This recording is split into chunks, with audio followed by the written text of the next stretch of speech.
Adrien, ce matin, vous recevez le député et coordinateur La France Insoumise, Manuel Bompard. Bonjour Manuel Bompard. Bonjour. Ça fait 100 jours que Gabriel Attal est à Matignon et pour l'occasion, il va faire des annonces sur l'autorité. Il est à Viry-Châtillon ce matin, notamment après la mort du jeune Chemseddine frappé à mort dans cette commune de l'Essonne. Est-ce qu'il y a urgence à agir sur ce sujet ? Bien sûr, puisqu'on a assisté ces dernières semaines à une multiplication d'événements dramatiques. Et donc je pense qu'on a besoin d'action pour éviter que ces événements se produisent à nouveau, que des événements de même nature se produisent à nouveau. Vous partagez le constat du chef de l'État qui, encore hier en Conseil des ministres, parle de décivilisation, notamment, on en parlait ce matin, après la mort à Grande-Synthe d'un homme de 22 ans. Non mais moi je n'utiliserai pas ce type de terme. Je pense qu'il faut faire moins de communication, moins de grands discours sur ce sujet et plus d'action. Et cette action, elle passe par le fait d'avoir, de mon point de vue, davantage de présence humaine, c'est-à-dire d'avoir davantage d'éducateurs de rue, c'est-à-dire d'avoir davantage d'assistants d'éducation dans nos établissements scolaires. Davantage de policiers. D'avoir davantage de policiers, de police de proximité, de la présence sur le terrain, des gens qui détectent les situations et qui les anticipent avant qu'elles dégénèrent. Est-ce que ça passe aussi, Manuel Bompard, par des mesures éducatives ? Ce matin, dans les annonces que doit faire le Premier ministre, d'après nos informations, un conseil de discipline dès l'école primaire, des internats pour les jeunes à la dérive, des aménagements de l'excuse de minorité qui créent des règles particulières pour les mineurs en cas de procès.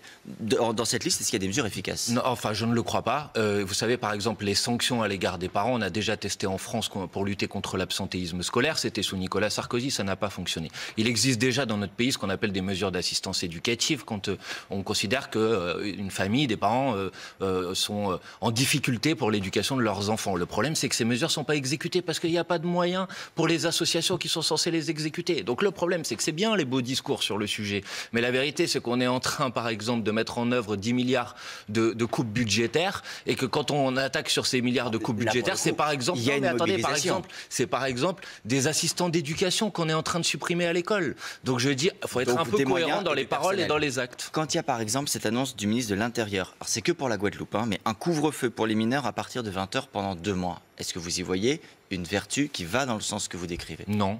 Encore une fois, je pense que le sujet, ça doit être de faire en sorte que les événements ne se produisent pas. Donc, et donc aucune coercition, aucune punition. Ah ben bien sûr qu'il faut punir des actes qui sont commis quand ils sont délictueux. Et pour ça, il y a une justice pour le faire. Mais encore une fois, on doit prévenir, on doit anticiper ces situations. Or, la politique gouvernementale aujourd'hui, elle retire tous les moyens. Je vous donne juste un exemple. Allez-y. Dans les écoles à Marseille, moi je suis député de Marseille, vous avez parfois un éducateur pour 100 enfants pour les surveiller, par exemple, à la pause de midi. Tout le monde vous dit qu'il faut à peu près un éducateur pour 20 enfants pour bien faire son travail. Donc vous voyez bien qu'une personne ne peut pas surveiller 100 enfants et identifier des difficultés qui pourraient naître, par exemple, en matière de harcèlement scolaire. Le Premier ministre a prévu d'organiser des consultations, notamment avec les groupes politiques. Si vous êtes invité à y participer, est-ce que vous y serez ? Bien sûr. Écoutez, à partir du moment où ça se fait à l'Assemblée nationale et qu'on est invité à pouvoir dire nos propositions. Et si vous êtes invité à Matignon, parce qu'on sait que la France Insoumise a parfois boycotté des réunions avec l'exécutif. On a boycotté, on n'a pas participé à des réunions organisées par le président de la République, mais quand le Premier ministre rencontre les présidents de groupes parlementaires, bien évidemment, on y participe.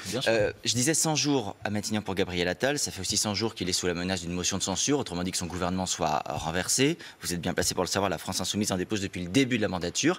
Est-ce que vous avez prévu d'en déposer une à l'occasion du débat sur les finances publiques, la fin avril ? Nous avons demandé un projet de loi de finances rectificatif. Si ce projet de loi de finances rectificatif n'a pas lieu, oui, bien sûr, nous déposerons une motion de censure. Encore une fois. Bien évidemment. Et ensuite, vous me dites 100 jours. La vérité, c'est que Gabriel Attal est arrivé en disant de l'action, de l'action, de l'action. Moi, pour l'instant, j'ai vu de la communication, de la communication, de la communication. Qu'est-ce qui s'est passé concrètement pour les Français depuis 100 jours ? C'est très simple.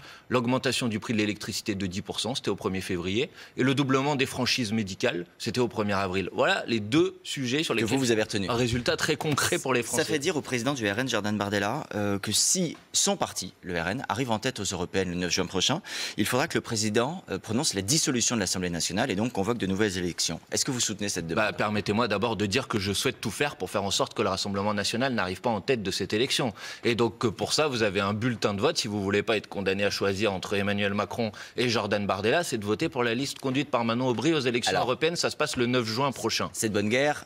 vous m'accorderez qu'il y a une possibilité que le RN soit en tête. C'est une possibilité, comme dans toute élection, effectivement, mais vous m'accorderez aussi qu'on ne fait pas les commentaires sur le résultat de l'élection avant que l'élection ait lieu. D'ailleurs, je profite de ce micro pour dire qu'on a 15 jours, puisque c'est jusqu'au 1er mai, au 3 mai en mairie, au 1er mai sur Internet, pour s'inscrire sur les listes électorales.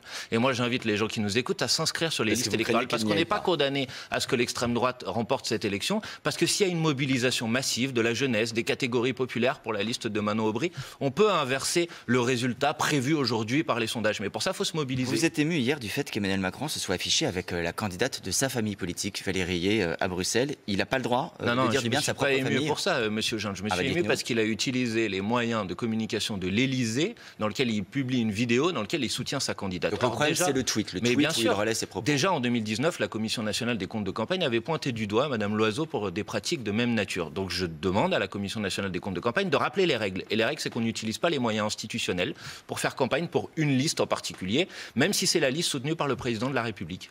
Dans cette campagne européenne, il y a également cette volonté de Jean-Luc Mélenchon de s'exprimer dans les universités, parler notamment de la situation au Proche-Orient. On l'évoquait hier, la conférence qui était prévue à Lille à l'université ne va pas pouvoir se tenir à l'université. Elle a été annulée. Elle va se tenir ailleurs. Où se tiendra-t-elle? Elle se tiendra dans une salle et l'information sera transmise, a d'ailleurs déjà été transmise aux personnes qui sont inscrites. Mais vous ne voulez pas le dire publiquement?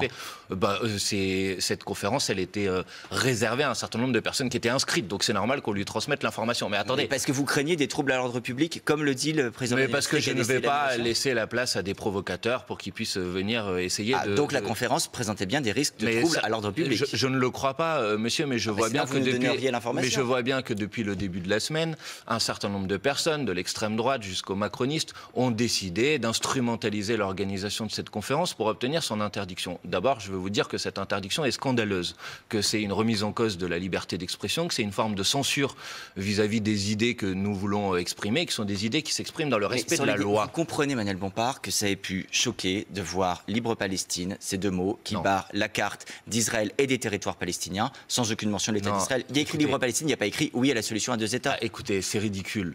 C'est ridicule. Oui, bien sûr, c'est ridicule. Cette association a été enregistrée en préfecture, est agréée par l'université avec son logo. Ce logo représente la région dont il est question quand on débat de la situation au Proche-Orient.